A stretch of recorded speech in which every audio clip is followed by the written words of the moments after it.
Bari, papicture muna ako doon, no? Sa may harapan. Punta nga kami na namili mo ng kalabaw. Ay, kalabaw. May malaki kalabaw doon? Nung nata-stop na. Ah.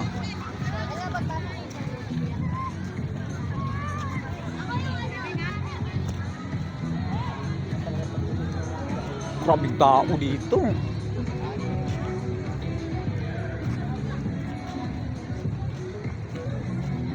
Meron yata mag-ano dito, no? Concert ba kasi may ano. No? Ganda ng ano, oh.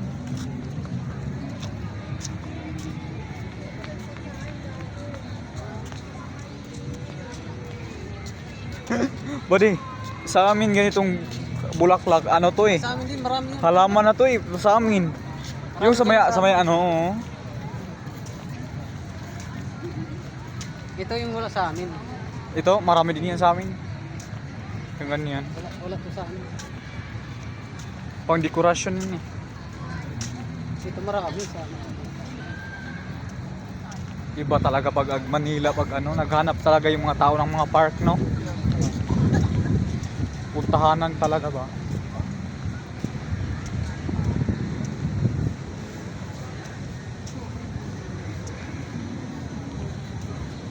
Pag talaga ba rin mo, di talaga ako mahilig ng picture body.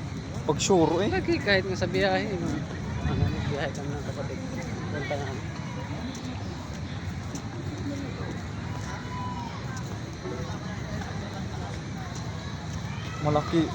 Malaki talaga to dito.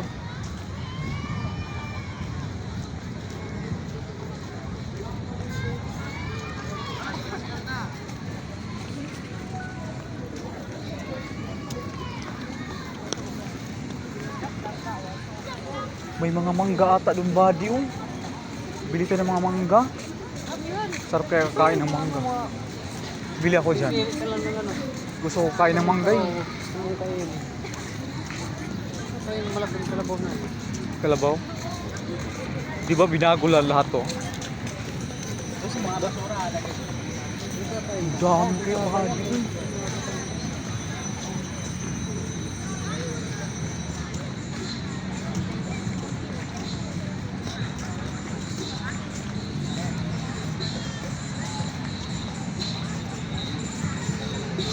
Picture mo ako doon, buddy, ha?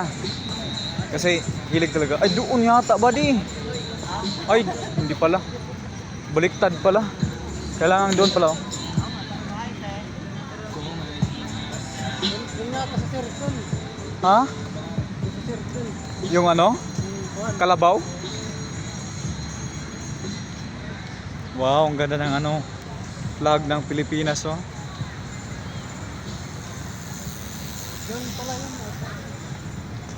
So dito na tayo, guys, sa isang park na pinakasikat dito sa ating bansa, which is the Lunita Park. Nandyan si Professor Rizal. Marami yatang vlogger dito na ano, buddy. Nang ano? Tara.